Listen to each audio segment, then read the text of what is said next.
ठीक है, चलिए। और आपको बता दें कि मुस्लिम स्कॉलर मोहम्मद कौसर हसन हमारे साथ जुड़ गए हैं। कौसर जी, सबसे पहले तो बहुत स्वागत चर्चा में जुड़ने के लिए। और मेरी आवाज पहुंच रही है आप तक? जी जी, आ रही है। हाँ, मोहम्मद कौसर हसन जी, सुप्रीम कोर्ट का जो डिसीजन आया है कि अतिक्रमण के दायरे में यदि कोई दरगाह भी आती है, कोई मंदिर भी आता है, बाकी चीजों का भी उन्होंने जिक्र किया है, कोई रेलवे लाइन हो या विकास को लेकर कोई सड़क हो, ये तमाम चीजें भी आती हैं तो अतिक्रमण के दायरे में है तो उन्हें हटाना पड़ेगा। अब क्योंकि चंद्रांशु जी ने मंदिर को लेकर अपनी बहुत एक क्लियर लाइन दी है, क्योंकि डिसीजन सुप्रीम कोर्ट का है, उसके ऊपर कोई सवाल नहीं उठा सकता। आपकी क्या राय है जो डिसीजन आया? देखिए, माननीय उच्चतम न्यायालय का जो निर्णय आया है ये स्वागत योग्य है और सराहनीय है। साथ में हम को एक चीज जोड़ देना चाहते हैं कि मजहबे इस्लाम में कोई भी मस्जिद ऐसी जगह पर नहीं बनाई जा सकती है जो मतलब अवैध हो या वो किसी और की मिल्कियत हो। मस्जिद उसी जगह पर कायम की जा सकती है जो खरीदी हुई जगह पर है, जिसका मालिकाना हक हासिल हो जाए, मस्जिद को उसी जगह पर मस्जिद बनाई जा सकती है। ऐसी किसी भी जगह पर मतलब जो है हमेशा के लिए इबादत नहीं की जा सकती है मस्जिद के रूप में। ऐसे तो कहीं पे भी कोई नमाज पढ़ ले, नमाज पढ़ने का मतलब होता है अपने रब को याद करना, तो कहीं पे अगर किसी को आपत्ति नहीं है तो वक्ती तौर पर 2, 4, 5, 10, 15 मिनट के लिए तो कहीं पर इबादत कर सकता है, लेकिन हमेशा के लिए किसी ऐसी जगह पर जिसका मतलब कोई और मालिक हो, उस जगह पर मस्जिद नहीं तामीर की जा सकती है। तो जब मस्जिद नहीं तामीर की जा सकती है तो फिर मस्जिद से बड़ी इस्लाम में कोई चीज नहीं है।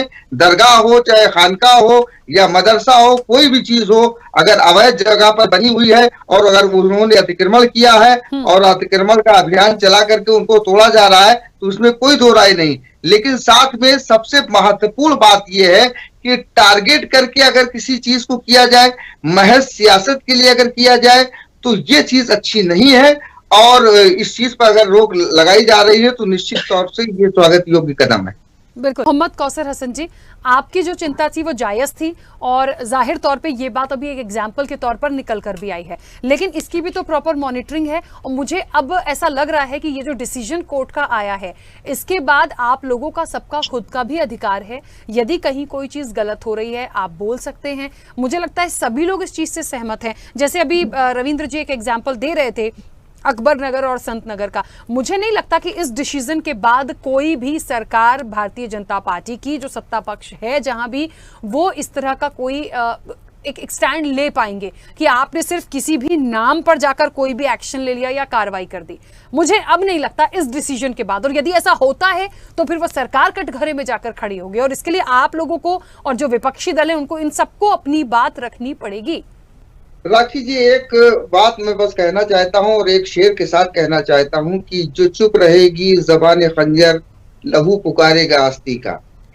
कि देखिए, कोई भी कार्रवाई हो विधि सम्मत होनी चाहिए। यदि वो विधि सम्मत नहीं है तो आज हम किसी काम को किसी सियासत के फायदे के लिए या नुकसान के लिए कर सकते हैं, लेकिन आने वाले वक्तों में हमको उसका जवाब देना पड़ता है। देखिए कि अंततोगत्वा हम जो भी कर रहे हैं, अगर पक्षपात कर रहे हैं या मतलब उनके साथ कुछ एक्स्ट्रा करने की कोशिश कर रहे हैं, तो ये जो दोनों चीजें हो रही हैं वो देश के नागरिक के साथ हो रही हैं। अभी जो उदाहरण सामने आया था अकबर नगर का और संत नगर का, तो ये बात मुझे कहने की जरूरत ही नहीं पड़ी, लेकिन ये बात निकल करके सामने आ गई। तो ये सारी बातें, सारी हकाइक, सारी सच्चाई सभी लोग जानते हैं और सच एक दिन निकल करके सामने आ जाता है। बस हम लोगों को सिर्फ एक काम करना चाहिए, धैर्य के साथ और सब्र के साथ सारी चीजों को लेकर के ऐसा काम करना चाहिए जिससे हमारे मुल्क का जो निजाम है, लोकतांत्रिक निजाम है, जमहूरियत का निजाम है, वो निजाम मजबूत हो और साथ में हमारा मुल्क मजबूत हो। और सबसे बड़ी बात यह है कि मुल्क जब ही मजबूत हो सकता है जब सियासत से हट करके इस मुल्क के रहने वाले दो बड़े धार्मिक समुदाय, हिंदू और मुसलमान, जब ये दोनों मुत्तहिद होंगे तभी इस मुल्क का विकास हो सकता है। अन्यथा सारी चीजें हैं, ऐसे ही आपको लड़ना है, ऐसे ही सियासत करना है, तो ये आपकी मर्जी है। लोकतंत्र में सभी को अधिकार है हर प्रकार की बात कहने का, हर प्रकार की सियासत करने का। और अगर देश को आगे बढ़ाना है तो इन सारी चीजों को हट करके किसी भी प्रकार का जो मतलब हमारे मनों में द्वेष होता है, इन द्वेषों को हटा करके हमको अगर मुल्क को आगे बढ़ाना है तो हमको समावेशी चीजें करनी पड़ेंगी और मोहब्बत की सियासत करनी पड़ेगी।